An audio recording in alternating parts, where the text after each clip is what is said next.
Halo sobat, jumpa lagi. Melanjutkan kisah Istana yang Suram. Kali ini dalam episode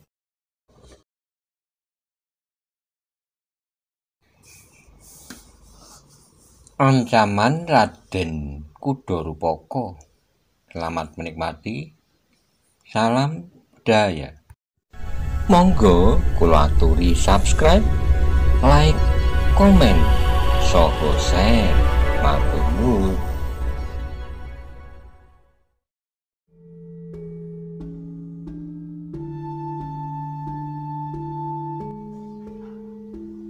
Ketika mereka sampai di pintu peringgitan, mereka melihat beberapa orang yang marah berada di luar pintu regol. Sementara itu Pinten masih berdiri tegak di pendopo. Langkah keduanya telah mengejutkan Pinten, karena itu maka ia pun segera berpaling. Dengan tegang ia melihat kedua putri itu justru keluar pintu. "Masuklah cepat," desis Pinten. Tapi keduanya tidak sempat menjawab. Yang terdengar kemudian adalah derak pintu regol yang pecah. Jenak kemudian maka beramburlah beberapa ekor kuda masuki halaman. Di antara mereka adalah Raden Kudorupoko. Kimino, Sangkan, dan Panon yang berada di halaman telah bersiap menghadapi segala kemungkinan. Bahkan Pinten pun kemudian melangkah maju beberapa langkah. Namun sekali lagi ia berpaling sambil berdesis, "Cepat, mereka tidak dapat dikekang lagi." Tapi Raden Ayu Kudonarpodo justru berlari menyusul Pinten sambil berteriak, "Angge Raden Rupoko, apakah yang kau kehendaki sebenarnya?" Semua orang berpaling padanya. Sementara itu Raden Ayu Kudonarpodo maju beberapa langkah lagi dan justru berdiri di bibir pendopo. Semua orang menjadi heran melihat kehadirannya. Bahkan Raden Kudorupoko pun menjadi heran pula. "Anak Mas," terdengar lagi suaranya, "apakah yang memaksa Angger untuk datang lagi bersama dengan beberapa orang kawanmu?" Raden Kudorupoko ragu-ragu sejenak dipandanginya Raden Ayu Kudonarpodo, lalu katanya, "Bibi, aku mempunyai kepentingan dengan istana ini. Di dalam istana ini tersimpan pusaka yang seharusnya sudah diserahkan kepada kalangan istana Demak. Tapi sampai sekarang pusaka itu masih belum kembali ke gudang perbendaharaan pusaka. Bahkan Paman Kudonarpodo telah menyembunyikan diri bersama Paman Cemoro Kuning dan Paman Sendang Prapat bersama pusaka itu." "Anak Mas," jawab Raden Ayu Kudonarpodo, "Kakanda Kudonarpodo sama sekali tidak menyembunyikan diri. Tapi Kakanda Kudonarpodo telah diajak oleh kedua pangeran itu hingga saat ini tidak kembali lagi." "Ah, Bibi dapat saja mengatakan begitu. Tapi jika benar Bibi menganggap bahwa Paman Kudonarpodo tidak berusaha menyembunyikan pusaka itu, cobalah tunjukkan pada kami di manakah pusaka itu. Karena sebenarnya lah kami datang bersama Pangeran Sororaksopati yang mendapat tugas langsung dari Sultan Demak untuk mengambil pusaka itu atau menemukan Pamanda Kudonarpodo hidup atau mati." Wajah Raden Ayu Kudonarpodo menjadi pucat, namun kemudian jawabnya, "Apakah benar di antara kalian terdapat utusan langsung dari Sultan Demak?" "Ya," jawab seorang yang bertubuh tinggi kekar, berkumis dan berjanggut lebat. "Akulah Sororaksopati. Aku sudah jemu menunggu kedatangan Angger Kudorupoko yang sudah mendahului perjalananku, sementara Sultan selalu mendesakku untuk segera menyerahkan pusaka itu. Aku kira mengambil pusaka istana ini dengan perintah mempersoalkannya bukan pekerjaan yang mendapat kesulitan apapun. Ternyata bahwa tugas Kudorupoko mendapat banyak hambatan di sini. Agaknya keluarga Kudonarpodo sendiri tidak membantu kelancaran yang dibebankan kepadanya atas perintah Sultan." Raden Ayu Kudonarpodo menjadi semakin pucat, lalu katanya, "Aku mohon ampun, tetapi sebenarnya lah bahwa aku tidak tahu menahu letak pusaka yang sedang dicari itu. Itulah soalnya. bukan menghambat dan apalagi dengan sengaja menghalang-halangi. Apapun alasan yang dikemukakan, tetapi kenyataan yang dihadapi Sultan adalah bahwa pusaka itu sampai kini masih belum dapat diserahkan. Sedangkan Sultan sudah tahu pasti bahwa oleh Maharaja Mojopahit Pamungkas, pusaka itu diserahkan kepadaku Donarpodo. Tentu kami tidak akan dapat mengemukakan alasan apapun jika kepada Sultan yang menghendaki pusaka itu kembali ke perbendaharaan Istana Demak, berkata Soro Reksopati. Raden Ayu Donarpodo merasa semakin tersedesak, tetapi ia pun menjawab, "Pangeran, sebenarnya lah bahwa kepergian Kakandaku Donarpodo bukannya menyembunyikan diri. Jika pangeran dapat bertemu dengan Pangeran Cemoro Kuning dan Pangeran Sendang Prapat, maka persoalannya akan sedikit dapat terungkap. Apakah kami masih harus mencari Cemoro Kuning dan Sendang Prapat? Keduanya telah hilang sejak lama, tentu keduanya telah bersembunyi bersamaku Donarpodo." "Tidak, itu tidak benar. Jika memang diperlukan, aku akan menghadap Sultan sendiri dan menerangkan apa yang telah terjadi," bantah Raden Ayu Donarpodo. "Itu tidak mungkin. Kau sangka Sultan akan dapat menerima setiap orang? Hanya orang-orang yang penting dan diperlukan sajalah yang dapat menghadap," laut Soro Reksopati. "Tetapi persoalan yang akan aku kemukakan adalah persoalan yang sangat penting. Jika bukan persoalan yang sangat penting, maka Sultan tentu tidak akan mengutus beberapa orang bangsawan untuk datang. Itu tidak perlu, soalnya adalah serahkan pusaka itu atau kami akan bertindak dengan kasar." Raden Ayu Donarpodo menjadi gemetar, namun tiba-tiba saja hatinya yang telah beku itu tidak lagi dapat disusupi oleh perasaan takut. Bahkan dengan nada dada tengadah ia berkata, "Pangeran, jika pangeran menganggap perlu melakukan kekerasan, lakukanlah. Tetapi jangan terhadap orang lain, kecuali aku sendiri. Karena akulah yang menjadi sumber dari persoalan yang sedang kalian hadapi sekarang ini. Jika orang-orang lain tidak ikut campur, maka aku pun tidak akan menyentuh mereka. Coba katakan pada mereka agar mereka keluar dari halaman istana ini. Suruhlah mereka pergi dan sama sekali tidak mengganggu pekerjaan kami. Maka kami pun tidak akan mengganggu mereka." Raden Ayu Donarpodo termangu-mangu sejenak, dipandanginya beberapa orang yang berada di halaman. Kemudian dengan suara gemetar ia berkata, "Kisanak yang selama ini telah memberikan banyak pertolongan padaku. Aku tidak dapat berbuat lain daripada mempersilahkan kalian meninggalkan halaman ini. Panon, Kimino, Sangkan, dan Pinten.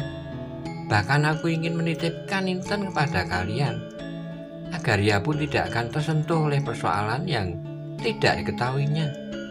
Juga aku ingin kalian membawa Nyi Upih beserta kalian." Tiba-tiba saja terdengar teriakan Inten yang menusuk, "Tidak, Ibunda. Aku akan selalu bersama Ibunda." "Inten," desis ibundanya, "pergilah bersama Pinten. Ia akan dapat melindungimu jauh lebih baik dari ibumu." Raden Ayu Donarpodo menjadi termangu-mangu sejenak, namun ia dalam pada itu Soro Reksopati berkata, "Biarlah ia tinggal di sini, kami tidak akan mengganggunya. Tapi suruhlah yang lain meninggalkan tempat ini. Raden Kudorupoko akan melakukan penelitian lebih seksama di halaman istana ini." Dalam pada itu Raden Ayu Donarpodo dan Inten Prawesti dicekam oleh ketegangan dan keraguan-raguan. Terdengar Sangkan berkata, "Raden Kudorupoko, jangan mencoba memaksa dengan cara apapun juga.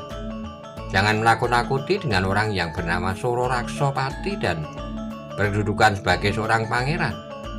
Sultan Demak pasti tidak akan memberikan perintah pada orang-orang semacam kalian. Gila, kau anak budak yang bodoh. Meskipun kau memiliki kemampuan dalam olah kanuragan, tapi apa yang kau ketahui tentang perintah Sultan dan urusan kekuasaan para bangsawan? Aku memang orang-orang hamba kecil. Aku adalah anak seorang pelayan. Tapi justru karena biungku adalah pelayan di dalam lingkungan seorang bangsawan sejak aku bayi, maka aku pun mengerti serba dikit. masalah yang menyangkut tugas-tugas kebangsawanan, apalagi orang-orang petugas dari istana. Jangan mencampuri persoalan yang tidak kau ketahui, anak gila, bentak Kudo Rupoko. Raden, potong Sangkan.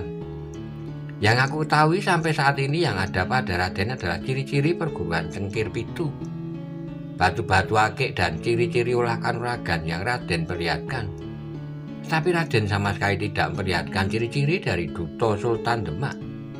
Misalnya cincin kerajaan atau benda-benda yang bersifat khusus, pusaka kerajaan atau sungsang barat Sultan sendiri. Gila, kau benar-benar gila. Semua benda-benda itu tidak akan dapat keluar dari tanah. Benda itu hanya akan hadir bersama Sultan sendiri. Apalagi cincin kerajaan atau pusaka-pusaka yang lain. Tapi Sangkan menggeleng katanya, tidak tuan-tuan, cincin istana atau pedang Condro Kasih akan dapat dilimpahkan kepada utusan terpercaya. Jawaban Sangkan itu benar-benar mengejutkan. Dengan wajah yang tegang, Raden Kudo Rupoko maju beberapa langkah, katanya. Dari mana kau dapat menyebutkan benda-benda itu? Aku pernah mendengar, justru karena aku adalah anak seorang pelayan yang ada di dalam lingkungan kebangsawanan itu pula. Tapi pendengaranmu tidak lengkap. Tanda kerajaan itu akan diberikan bagi utusan yang melakukan tugas-tugas kerajaan dalam hubungan yang setingkat atau hampir setingkat.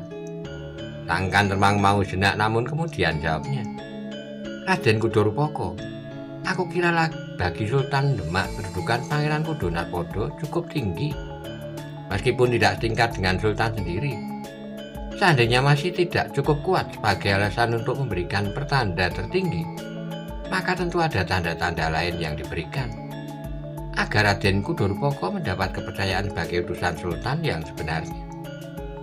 Ia berhenti sejenak sambil mandangi Pangeran Soro Raksopati lalu, nah, tanda-tanda itu maka Raden Kudo Rupoko tidak ubahnya dengan Kidang Alit, dan sudah tentu bahwa Raden Ayu tidak akan membiarkan orang-orang yang tidak seharusnya melakukan kewajiban dari kerajaan itu akan berbuat sekehendak hatinya di dalam istana ini. Persetan, desis Raden Kudo Rupoko. Kau memang orang yang dungu tapi sombong. Kau sama sekali tidak tahu tatanan dan apalagi urutan limpahan kuasaan dari Sultan kepada para senopati dan perwira-perwira tinggi. Sekarang minggirlah, aku akan melakukan tugasku. Jika kalian tidak minggir, maka aku akan membunuh semuanya yang ada di halaman istana ini agar aku dapat melakukan dengan tenang. Tuan tidak akan dapat melakukan dengan tenang karena sebentar lagi setelah kami semuanya terbunuh dan kekuatan Tuan akan tinggal separuh dan dari yang sekarang, karena kami pun akan membunuh sebelum mati, maka akan datanglah Kidang Alit dengan kekuatan padepokan Kumbang Kuning. Nah, apa katamu Raden? Akan datang giliran kalian dibantai oleh Kidang Alit dan kawan-kawannya. Wajah Kudo Rupoko menjadi tegang, tetapi kata-kata itu benar-benar telah menyentuh hatinya. Hampir di luar sadarnya ia mandang berkeliling, kemudian seolah-olah ia sedang menghitung kekuatan yang ada padanya. Tidak lebih dari 4 orang yang terbaik, katanya dalam hati. Tapi yang lain harus diperhitungkan oleh lawan. Meskipun mereka tidak sebaik Paman Panji, tapi 5 orang dari mereka akan sama dengan 3 orang Paman Panji. Jika keempat orang ini sudah dapat diselesaikan, maka Paman Panji akan dapat kami lepaskan sebelum kami berhadapan dengan orang-orang Kumbang Kuning. Tuan mulai ragu-ragu, berkata Sangkan. Tapi agaknya Tuan telah mulai mempertimbangkan dengan nalar. Jangan mengigo, dengarkan, Sangkan. Kau masih mempunyai kesempatan beberapa saat sebelum lehermu terpisah dari tubuhmu. Paman Panji yang kau sembunyikan akan segera kami bebaskan. Ia akan melepaskan dendamnya terhadap Pinten, sementara aku akan dapat membawa dia Jenginten Prawesti kembali ke Demak. Agaknya tempat ini terlalu buruk baginya. Tuan, berkata Sangkan, aku tidak tahu apakah yang aku lakukan dianggap baik atau tidak oleh Raden Ayu Kudo Narpodo. Tapi aku tidak mengizinkan Tuan melakukan apapun di halaman istana ini. Bukalah matamu, Sangkan, aku tidak datang sendiri atau hanya berempat. Aku datang dalam jumlah yang lebih dari kelipatan jumlah kalian.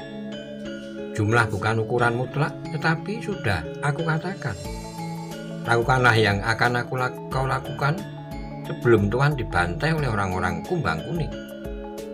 Tidak ada orang kumbang kuning di atas bukit ini, Raden Kudorpoko berteriak. Tetapi suaranya menunjukkan keraguan-raguannya karena sebenarnya lah ia mengetahui bahwa orang-orang kumbang kuning telah berada di Karangmojo pula. Namun tiba-tiba hatinya gemetar ketika ia mendengar jawaban dari luar regol. Tuan keliru, orang-orang kumbang kuning telah ada di sekitar istana ini. Setiap orang pun kemudian berpaling. Yang mereka lihat adalah dua orang berdiri di regol halaman yang rusak. Sebelum Raden Kudorpoko bertanya, Panon telah berteriak, "Ki Ajar!" Ki Ajar Pati tersenyum. Ia maju beberapa langkah diikuti oleh Ki Rekso Bau. "Aku datang karena aku sudah rindu pada adikku. Aku tidak sabar lagi menunggu sehingga aku pun mencarinya kemari." Ki Mino termangu-mangu sejenak kemudian jawabnya, "Kedatangan Kakang Ajarspati sangat menggembirakan hati. Justru pada saat yang gawat ini, mungkin aku harus minta diri untuk mati, tetapi aku masih mempunyai satu keinginan, membunuh lawan sebanyak-banyaknya. Jangan terlalu bernafsu untuk membunuh, Rancang Bandang. Baiknya kau mencoba menghindari perselisihan. Tapi apabila tidak mungkin, cobalah menyelamatkan diri, jangan memikirkan untuk membunuh." "Gila, kau orang gila!" teriak Suro Raksopati. "Kudorpoko, aku sudah jemu dengan permainan gila ini. Sekarang, jika kita harus membunuh, siapakah yang harus kita bunuh?" Suasana meningkat semakin tegang, namun tiba-tiba saja Raden Ayu Kudonarpodo berlari turun ke halaman sambil berkata lantang, "Bunuhlah aku, Pangeran. Aku tidak ingin melihat apapun yang akan terjadi." Inten yang melihat ibundanya berlari ke halaman ingin ikut pula menyusul. Demikian tiba-tiba sehingga hentakan ibundanya telah melepaskan pegangannya. Namun ketika ia akan berlari menghambur ke halaman pula, sebuah tangan yang kuat telah menahannya. "Jangan, Putri!" Inten berpaling. Ia tidak menduga bahwa tangan itu adalah tangan Pinten. Tangan yang lembut jika sedang bermain-main dengan kecik saat mereka bermain dakon, namun yang tiba-tiba bagaikan jari-jari besi yang melingkar di lengannya. "Lepaskan, lepaskan!" "Tidak, Putri, Kakang Sangkan akan memohon Ibunda Putri untuk naik ke pendopo." Betapapun Inten meronta, tapi tangan Pinten tidak dapat lepas. Bahkan kemudian Pinten meganginya dengan kedua belah tangannya pada kedua belah lengannya. "Lepaskan aku, lepaskan!" teriak Inten Prawesti. Tetapi ternyata tangan itu justru menjadi semakin kuat. Suara Inten telah menarik perhatian ibundanya sehingga ia pun berpaling. "Kudorpoko!" Pangeran Suro Raksopastilah yang berteriak, "Cepat lakukanlah sesuatu. Wanita itu sudah menjadi gila. Tapi jika harus dibunuh maka biarlah ia dipenggal lehernya." Kata-kata kasar itu benar-benar telah membakar penghuni istana kecil itu, sehingga Panon yang sejak semula berdiri dengan tegang berteriak, "Lakukanlah jika kalian mampu. Jumlah kami tiba-tiba saja telah bertambah dengan 2 orang, meskipun secara kebetulan." "Bukan secara kebetulan," sahut Ki Ajarspati. "Aku melihat kedatangan orang-orang Cengkir Pitu dan aku pun melihat kedatangan orang-orang Kumbang Kuning yang kini sedang memperhatikan kita semuanya. Mereka sedang mengharap kita bertempur dan saling membunuh. Maka di antara bangkai yang berserakan di halaman ini, orang-orang Kumbang Kuning akan menari bersukaria." "Omong kosong. Angkatlah wajah tuan-tuan ke arah barat. Di sebelah gerumbul perdu yang mulai rimbun di puncak bukit, sedang menunggu orang-orang Kumbang Kuning. Mereka sudah tidak sabar lagi. Seperti tuan yang bertubuh kar itu, kapan kita saling membunuh?" Kata-kata Ki Ajar itu telah menyentuh hati orang-orang Cengkir Pitu. Dengan serta-merta mereka menengok ke barat ke atas bukit kecil. Orang-orang Cengkir Pitu itu sempat melihat sepintas bayangan orang-orang yang sedang memperhatikan istana ini dan terlihat sangat jelas. Ternyata kata-kata Ki Ajar itu bukannya sekedar menakut-nakuti orang Cengkir Pitu yang sedang tegang. Dalam pandangan mereka, sekilas orang-orang Cengkir Pitu dapat menduga bahwa orang-orang yang sedang mengawasi itu adalah orang-orang Kumbang Kuning. Sangkan yang juga melihat mereka tiba-tiba saja tertawa, katanya, "Nah, ternyata bahwa Ki Dangalit kini tidak lagi bersama-sama Raden Kudorpoko. Ia ternyata berada di antara kawan-kawannya. Sebelum orang Cengkir Pitu dan Kumbang Kuning datang, maka Raden Kudorpoko dan Ki Dangalit merupakan dua orang sahabat baik." Orang-orang Cengkir Pitu menjadi tegang, sementara itu Raden Ayukudo Narpodo termangu-mangu. Ia yang sempat melihat juga di balik gerumbul pohon perdu itu, tetapi ia tidak melihat dengan jelas. Dalam pada itu, selagi orang-orang Cengkir Pitu termangu-mangu, Sangkan tiba-tiba saja memberikan isyarat sambil manggil, "Biung, jangan tertunduk di situ, cobalah mengatur perasaan." Meskipun Biung ketakutan setengah mati, tetapi cobalah mengajak Raden Ayu untuk naik ke pendopo. Dalam pada itu, dari samping pendopo, Nyupih yang ketakutan muncul lewat pintu butulan. Berjalan dengan gemetar, namun ia maksa diri untuk mendekat Raden Ayukudo Narpodo. Sementara Sangkan mengamatinya dengan kesiagaan sepenuhnya. Jika seseorang melompat menerkam putri itu, maka ia pun telah siap untuk melawannya. Tapi tidak ada seorang pun yang bergerak. Dengan tangan yang gemetar pula, Nyupih membimbing Raden Ayukudo Narpodo, yang seakan-akan telah kehilangan kesadaran dirinya dan berjalan menurut saja langkah Nyupih yang menariknya ke pendopo. Raden Ayu itu baru sadar ketika Inten yang dilepaskan oleh Pinten segera berlari meluknya sambil menangis. "Marilah putri," ajak Nyupih. "Masuklah, suasana di luar sama sekali tidak menguntungkan." Dua putri itu masih saling berpelukan tanpa beranjak dari tempatnya. Dalam pada itu, nampaklah orang-orang Cengkir Pitu dicekam oleh keraguan-raguan. Hampir di luar sadarnya, Raden Kudorpoko memperhatikan orang-orang di sekitarnya. Sangkan, Panon, Kimino, Pinten di pendopo, dan dua orang yang baru datang itu masih saja berada di muka regol halaman. "Jumlah kalian masih terlalu banyak," berkata Panon tiba-tiba. "Tetapi kami sudah siap menghadapi segala kemungkinan. Aku pun telah menjadi pening berdiri tegang tanpa berbuat sesuatu. Jika kalian akan mulailah. Jika kalian akan pergi, pergilah." Mungkin Raden Kudorpoko masih sempat membuat perjanjian baru dengan Ki Dangalit belum datang untuk kedua kalinya. "Kubunuh kau anak tikus," teriak Pangeran Surareksapati.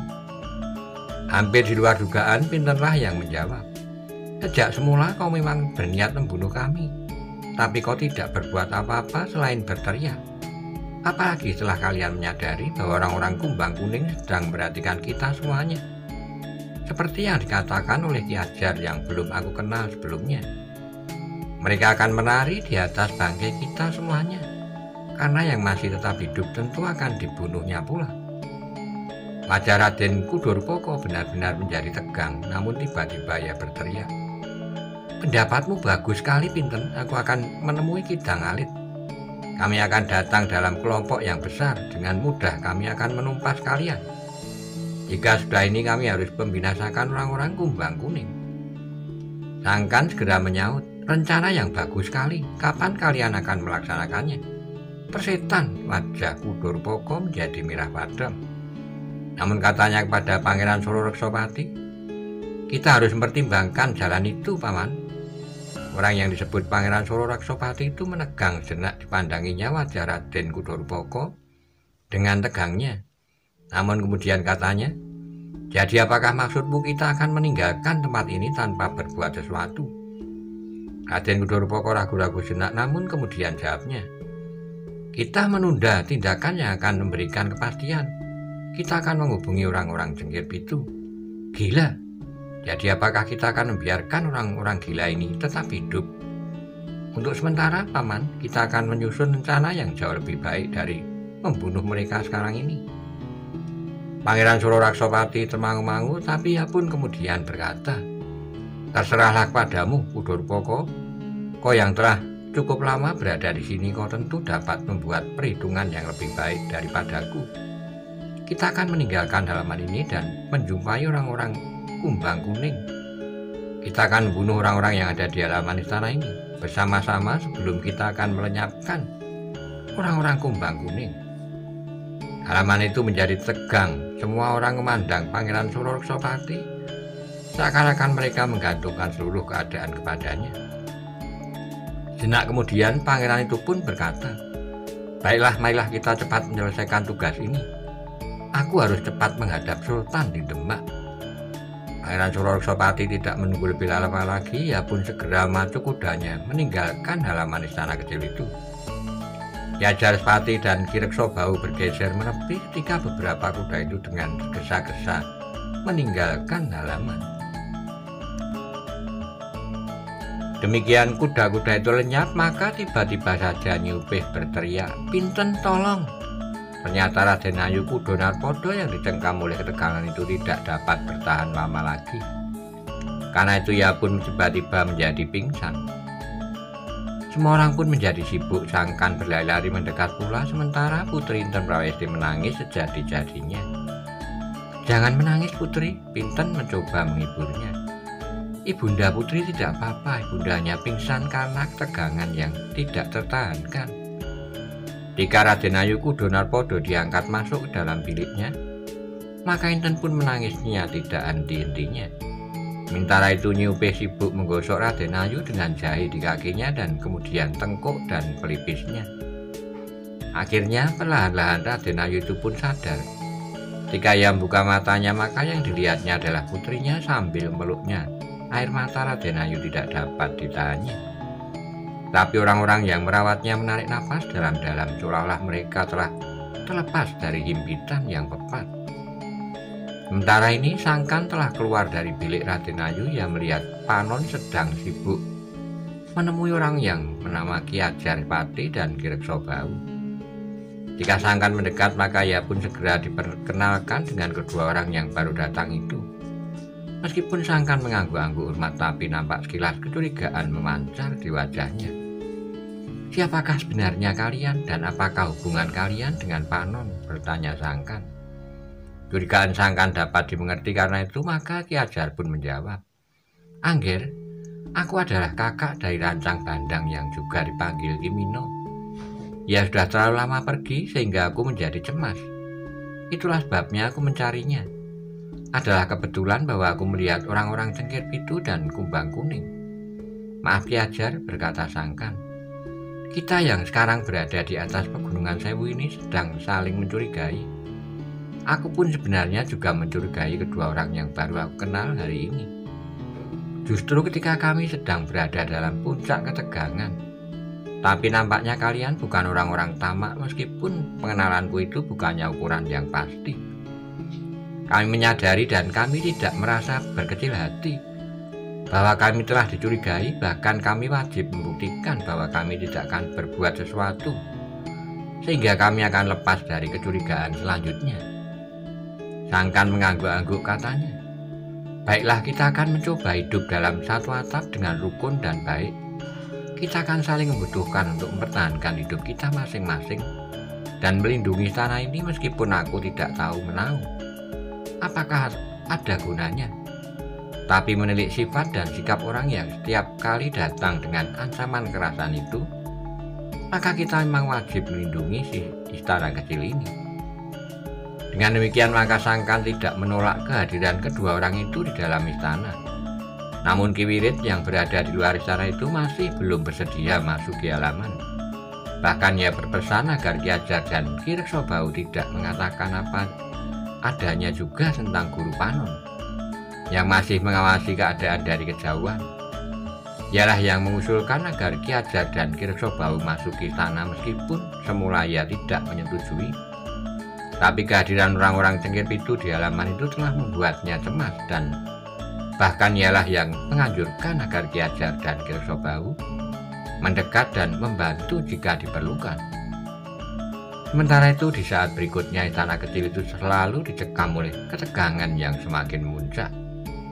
Sangkan dan Pinten tidak pernah lagi nampak bergurau dan berbuat aneh-aneh.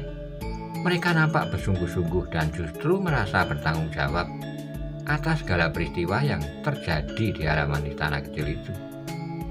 Dalam pada itu Panon pun selalu siap dengan senjatanya. Kimino, Ki Ajar, dan Ki Reksabau masih sibuk dengan persoalan mereka sendiri. Tapi mereka pun tidak menjadi lengah karena mereka sadar bahwa mereka berada di dalam panasnya api ketamaan dan kedengkian. Sementara itu Nyi Upih pun tidak dapat beranjak dari bilik Putri Inten Prawesti yang selalu berada di dalam pelukan ibundanya. Ia harus mengawaninya dan bahkan kadang-kadang harus menghibur mereka meskipun Nyi Upih sendiri selalu dicekam oleh kegelisahan. Dalam pada itu Sakan dan Pinten yang berada di ruang dalam sedang asik dengan persoalan yang mereka hadapi. Dengan wajah yang tegang Sakan berkata, "Agaknya aku tidak dapat menunda lagi jika merpati itu sampai di Prambanan menjelang senja. Maka mereka memerlukan waktu setengah malam untuk sampai ke tempat ini."